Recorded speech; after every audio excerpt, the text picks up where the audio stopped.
Good morning dear student. आज के इस व्याख्यान में हम अध्ययन करेंगे नीति शतकम के 26वें श्लोक का। इससे पूर्व में हम 25 श्लोकों का अध्ययन कर चुके हैं।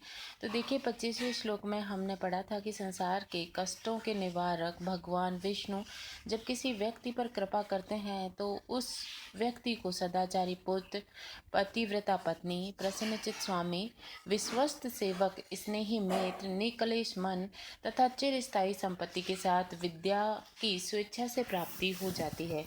अतः सुखी जीवन के लिए मनुष्य को भगवत कृपा प्राप्त करनी चाहिए।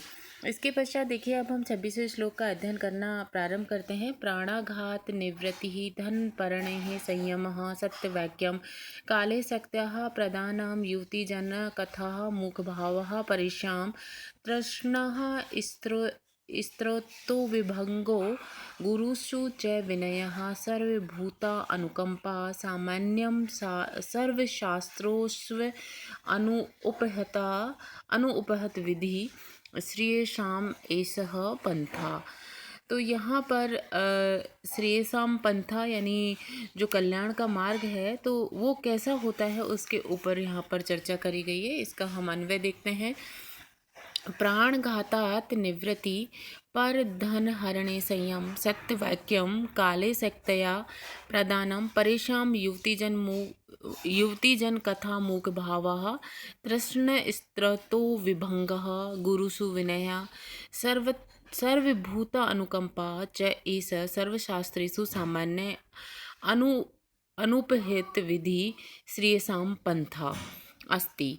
तो देखिए शब्दार्थ हम यहाँ पर देखेंगे प्रत्येक का। प्राण घातात प्राण हिंसा से निवृत्ति पृथक रहना, पर धन हरणे दूसरों के धन के अपहरण में संयम या नियंत्रण, सत्य वाक्यम सत्य भाषण बोलना, काले समय पर सकता यथाशक्ति प्रदानम दान देना, परेशान दूसरों की युवतीजन कथा मूक भाव स्त्री जनों की चर्चा से परामुख रहना, तृष्णास्त्रो विभंग तृष्णा के प्रभाव को रोकना, गुरुसु गुरुजनों पर विनय नम्रता च और सर्वभूता अनुकंपा सब प्राणियों पर दया भाव, ऐसा ये सर्वशास्त्रेषु सकल शास्त्रों में अनुपहित विधि अक्षुण विधान या सामान्य संपूर्ण जीवों के लिए साधारण श्रेयसाम कल्याण का पंथा मार्ग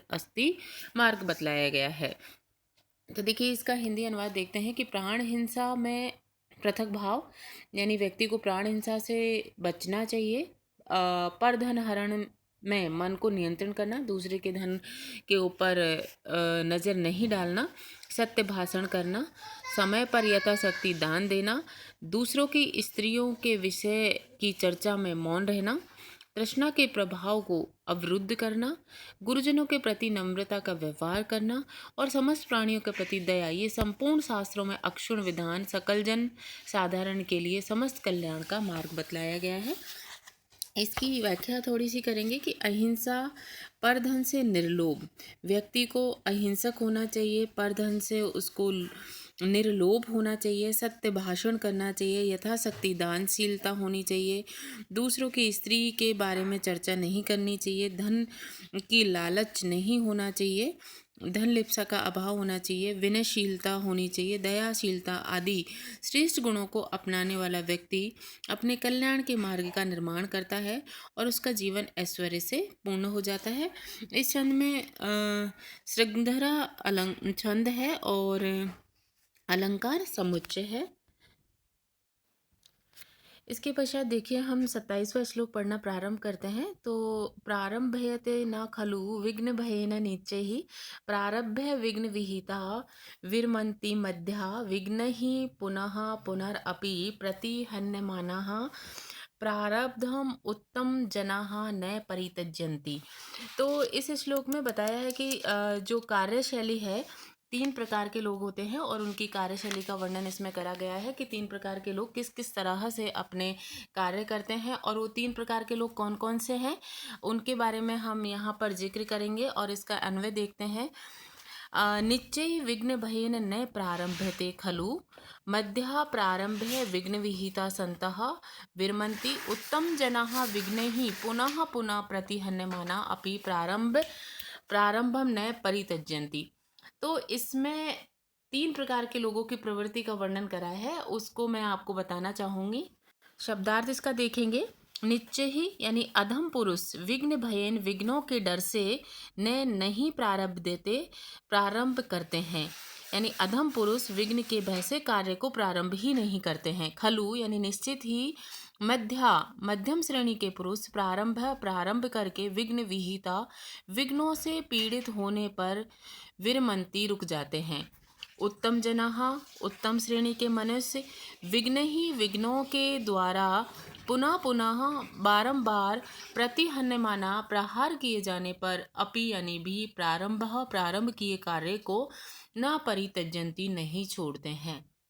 इसका हिंदी अनुवाद आप लोग देखिए कि 3 तरह के लोग बताएं, जिसमें प्रथम प्रकृति के लोग हैं नीच प्रकृति के लोग। तो जो नीच प्रकृति के लोग होते हैं वे विघ्न बाधाओं के भय से किसी कार्य को प्रारंभ ही नहीं करते हैं, और मध्यम श्रेणी के जो पुरुष होते हैं वो कार्य को प्रारंभ करते हैं लेकिन बाधाओं के आ जाने पर रुक जाते हैं। और तीसरी जो श्रेणी है वो उत्तम श्रेणी के मनुष्य होते हैं जो विघ्न बाधाओं के द्वारा बारंबार प्रताड़ित किए जाने पर भी प्रारंभ किए गए कार्य को छोड़ते नहीं हैं। तो इसकी व्याख्या हम देखेंगे कि अधम लोग वे होते हैं जो विघ्नों के डर से कार्य को प्रारंभ ही नहीं करते। मध्यम लोग काम प्रारंभ करके विघ्नों के आ जाने पर कार्य छोड़ देते हैं, परंतु उत्तम वे लोग होते हैं जो अनेक बार विघ्नों से प्रताड़ित होने पर भी अपने प्रारंभ कार्य को नहीं छोड़ते। अर्थात उत्तम प्रकृति के लोग धैर्य, साहस और उद्यम का आश्रय लेकर कार्य सिद्धि में सफल रहते हैं। तो इस प्रकार के इस श्लोक में 3 प्रकार के लोगों की चर्चा हमने करी, और इसमें छंद वसंतलिका है, अलंकार अनुप्रास है। अब इसका जो नेक्स्ट श्लोक है 28वां श्लोक, उसको हम पढ़ेंगे। असंतो न अभ्यर्था सुहृदय अपि च न याच्यः कृष्णधनः प्रिया न्याया वृत्तिर्मलिनं सुभंगे अप्यसुकरम् विपद्युच्चै स्थेयं पदम् अनुविधेयं च महतां सतां केनो दृष्टिं विषम असीधारा व्रतम इदम। तो देखिए इसमें तलवार की धार पर चलने वाला कार्य कौन लोग करते हैं उसके ऊपर हमारा प्रसंग है। इसका हम अन्वय करते हैं। असंतः न अभ्यर्था कुशधनः सुहृदय अपि न याच्यः प्रिया न्यायया वृत्तिः असुभंगे अपि मलिनम् असुकरं विपदिः उच्चैः स्थेयं महतां च पदम् अनुविधेयम् इदं विषमम् असीधाराव्रतं सतां केन उद्दिष्टम। यहाँ शब्दार्थ हम देखेंगे। असंत यानी दुर्जन, न नहीं अभ्यर्था अप्रार्थनीय प्रार्थना नहीं किए जाने योग्य, कृष्णधन अल्प धन वाले, सुहृदय मित्र अपि भी याच्य न मांगे जाने योग्य है, प्रिय न्याया प्रिय न्याय संगत वृत्ति व्यवहार, असुभज्ञ प्राणनाथ की समस्या उत्पन्न होने पर भी मलिनः निंदीय कर्मः असुकरम सहज नहीं है। विपत्ति काल में उच्च बनकर स्थिर रहना चाहिए। महता महान लोगों का च और पदम मार्ग अनुविधेयम अनुसरण करना चाहिए। इदम यह विषम कष्टदायक असीधारा व्रतम तलवार की धार के समान तीक्ष्ण व्रत सत्ताम सज्जनों को किसके द्वारा उपदेश दिया गया है। हिंदी अनुवाद हम देखेंगे कि दुर्जनों से प्रार्थना नहीं करनी चाहिए, अल्प धन वाले मित्र से नहीं मांगना चाहिए, प्रिय एवं न्यायोचित व्यवहार का आश्रय लेना चाहिए। निंदनीय कर्म प्राणों के नाश की स्थिति उत्पन्न होने पर भी सुदुष्कर है। विपत्ति काल में उच्च मनसा होकर रहना चाहिए और महान पुरुषों के मार्ग का अनुसरण करना चाहिए। इस कठोर तलवार की धार के सदृश तीक्ष्ण व्रत का सज्जनों को किसने उपदेश दिया? अर्थात मतलब सज्जन जो हैं इन सभी बताई गई बातों के ऊपर अमल करते हैं, इसी मार्ग पर चलते हैं। तो हम इसकी व्याख्या करेंगे। तो इसमें इसका जो तात्पर्य है श्लोक का, वो इसमें जो कहना चाह रहे हैं कवि, वो है कि सज्जनों का आचरण तलवार की धार के समान अत्यंत कठिन होता है, क्योंकि सही रास्ते पर चलना कठिन कार्य होता है। वे इसे कठोर व्रत के कारण दुर्जनों से प्रार्थना नहीं करते। कितनी भी विपत्ति आ जाए, वो दुर्जन व्यक्ति से नहीं मांगते। अल्प धन वाला, जिस मित्र के पास धन की कमी है, तो ऐसे मित्र से याचना नहीं करते। न्यायोचित आजीविका अपनाते हैं, यानी जो उचित जीवन यापन के साधन हैं उन्हीं को अपनाते हैं। निंदनीय कार्य कदापि नहीं करते और विपत्ति में उच्चतम बने रहते हैं, यानी कितनी भी विपत्ति आ जाए अपने मन को स्थिर रखते हैं। सज्जन सदा ही महापुरुषों के मार्ग का अनुसरण करने की चेष्टा करते हैं।